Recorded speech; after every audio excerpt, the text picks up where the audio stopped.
Hello listeners, this is Kate, coordinator of Spectrum, and on behalf of the whole team, welcome to the first podcast of this academic year. And if you're a fresher, welcome to St Andrews. I hope you're having an amazing Freshers Week. If discussions about gendered issues and smashing the patriarchy sound like your thing, then come on down to the Feminist Society's Freshers Picnic, which will take place in St Mary's Quadrangle at 3 o'clock on Tuesday the 8th of September to meet like-minded people and the committee members for FemSoc, Spectrum and Labelled.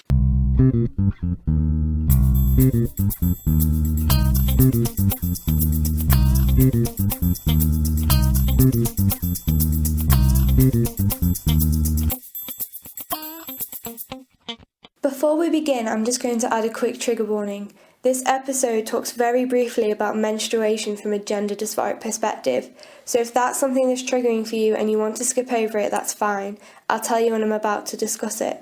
This podcast is about advertising, and more specifically, the rise in so-called feminist advertising.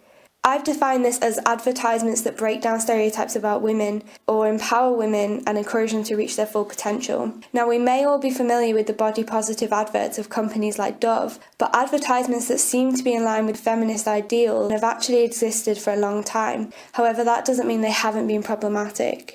A prime example would be, in 1959, an advert for Ryvita's Diet Crisp Breads made use of women's desire to go back to work and pursue careers after the war. However, this product, after all, is a weight loss food, and the ad featured the slogan, "Figures are vital facts for the girl on the way to the top." This slogan exploits the terminology of the workplace, using words such as figure and facts and the promise of promotion, and directly relates it to the matter of a woman's figure. Under the guise of being empowering, this advert actually reinforces another aspect of the patriarchy, the pressure on a woman to have an ideal female body. And there are also some sinister undertones to this, as perhaps it's suggesting that in order to be successful, your body must cater to the sexual preferences of the male bosses. This is on the brink of the Mad Men era after all. So, if advertising companies have been making money off feminist or pseudo-feminist sentiments for decades, why has there been a recent surge in feminist ad campaigns? Well, Mary Tabalt, in her book All the World and Her Husband, Women in the 20th Century Consumer Culture, says it's because of pressure from feminists themselves. She says, quote, "Since the impact of the women's lib movement in the 1970s, advertisers have had to take feminism on board. Feminism acquired some institutional power. Advertisers cannot afford to be seen in any way oppressive or worse, old-fashioned." So here there is a view of advertising companies not embracing female-positive ideals, but being forced to include them within their adverts in order to survive competition and ultimately keep making profit.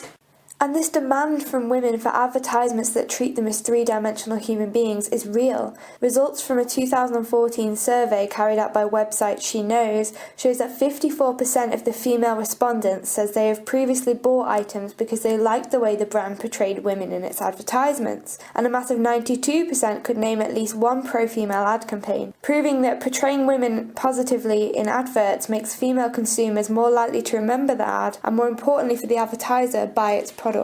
This leads to the question, are these campaigns truly feminist? Are they really taking women's feelings into consideration? Or is this just a gimmick that guarantees companies profit? Now, I just want to take a quick break to add a side note that may be off topic, but I think it's important. And also, this is the part of the podcast that may be triggering to some people. So if you need to skip ahead a minute or two, no worries. I just wanted to say that I recognise this episode is very much focused on the cisgendered heteronormative woman. And that's because mainstream advertising hasn't even approached the idea of the non-binary, non-gender conforming or trans life experience. So when is this part of society going to be embraced or normalised?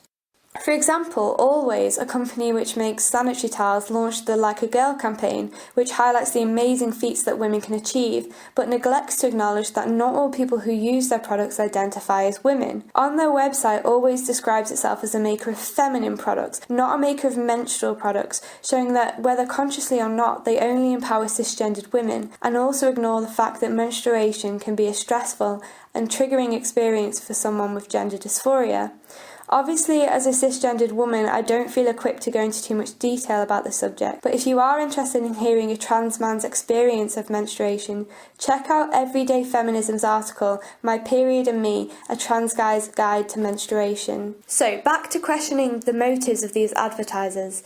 In an article featured in Ad Age, Jennifer Posner, founder and executive director of Women in Media, is critical about whether these ads are truly feminist. She said, quote, "Some of them, meaning the advertisers, have wised up and said if we create ad platforms that treat women and girls as if they're fully human, we can turn them into brand loyalists." An example of this that springs to my mind is the Use Your And campaign by razor brand Venus. This campaign has used the power of social media to attract a large range of consumers by sponsoring popular YouTubers such as Louise of Sprinkle of Glitter and Carrie Hope Fletcher of Way Past My Bedtime to talk about their campaign, which encourages women to take stock of all the different aspects of their lives that make them unique, and to encourage the idea that a woman doesn't have to be one thing. An example that Louise uses is that she is a mother and she is a businesswoman. And these are empowering ideas that are positive and important, and I'm not saying that the people involved in promoting the campaign aren't genuine, but I do find a slight issue with the fact that the company Venus sells hair removal products. Hair removal is a type of body modification that is accepted not only as a beauty standard but as an expectation of women. Can a woman, if she so chooses, be hairy and beautiful? Or are Venus just riding on the coattails of the feminist advertising trend and trying to outcompete rivals by presenting themselves as a feminist razor brand?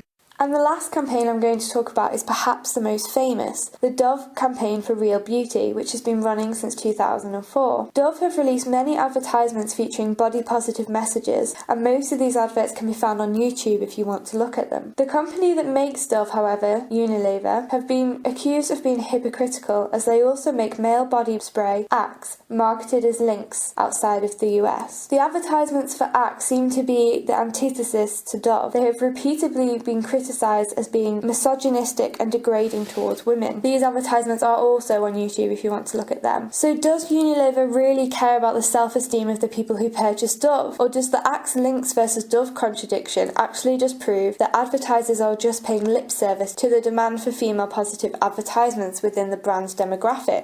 Whether or not this female positive advertising trend is genuine and here to stay, I think only time will tell. However, I am going to conclude this podcast with a quote by Jennifer Posner, which sort of refers back to my Mad Men comment at the top of the podcast. Until Donna Draper is making as many decisions over the content of advertising as Don Draper, and the products being sold don't sell women out, then this trend is nothing more than another selling tool, and that tool won't work very well in the long run. So thanks for listening to the first podcast of the academic year. All links to articles and statistics used in the podcast will be listed in the episode's show notes. And again, on behalf of the Spectrum team, have a great Freshers Week.